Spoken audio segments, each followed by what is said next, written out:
Hello everyone, welcome back to my channel Bidisha daily ব্লগে তোমাদের সবাইকে অনেক স্বাগত। আশা করছি তোমরা সবাই অনেক ভালো আছো। গরম পড়তে না পড়তেই আমাদের এখানে মেলা, নানা রকম পুজো কিন্তু শুরু হয়ে গেছে। তাই আবারও একটা মেলায় ঘুরতে যাওয়ার ভিডিও নিয়ে হাজির হয়ে গেছি কিন্তু তোমাদের কাছে। এই যে মেলাতে ঘুরতে গেছি, এই মেলাটার নাম হচ্ছে নান্নার মেলা। নান্নাতে পঞ্চানন্দ ঠাকুরের পুজো উপলক্ষেই কিন্তু এই মেলাটা বসে। প্রত্যেক বছর নীলষষ্ঠীর পুজোর সময়তেই কিন্তু এই মেলাটা বসে। এই মেলাটা বসার সাথে সাথেই কিন্তু আমরা এই মেলাতে একবার দুবার করে ঘুরতে যাই। ছোটোবেলাতে বাবা মার সাথে এই মেলাতে ঘুরতে আসতাম। বেশিরভাগ কিন্তু বাবা সাইকেলে চাপিয়ে এই মেলাতে ঘুরতে নিয়ে আসতো।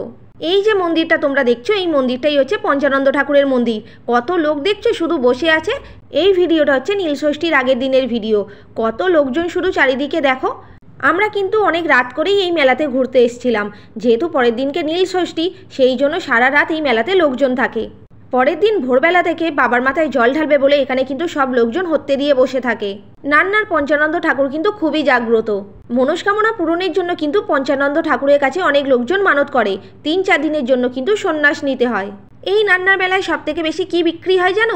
কুমড়ো শাক, নানা ধরনের আচার, এছাড়াও হচ্ছে তরমুজ।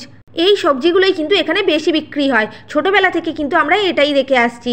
এছাড়াও মেলাতে যা যা বসে এখানে তো তাই বসেছে।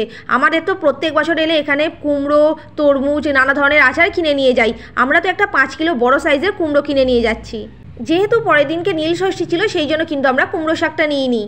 এই জিলিপির দোকান থেকে কিন্তু আমরা গরম গরম মুচমুচে জিলিপি কিনে নিয়েছিলাম বাড়ির জন্য। অনেকটা রাত করে এই মেলাতে ঘুরতে এসেছিলাম বলে আমি ফুচকা ছাড়া সেরকম কিছুই খাইনি।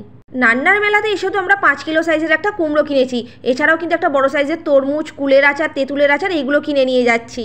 3-4 দিনের জন্য যারা সন্ন্যাস পালন করে তারা আমাদের এখানে বাড়ি বাড়ি এসে কিন্তু চাল, আলু, ডাল সেবা চায়। যার যেরকম সামর্থ্য সে সেরকম সেবা দেয়।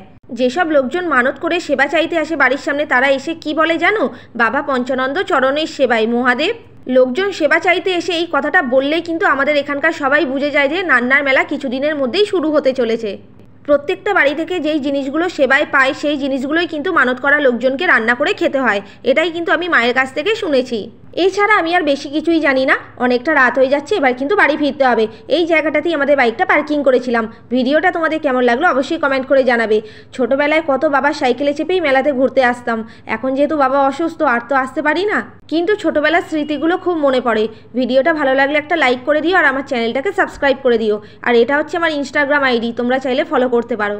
আজকের মতো টাটা।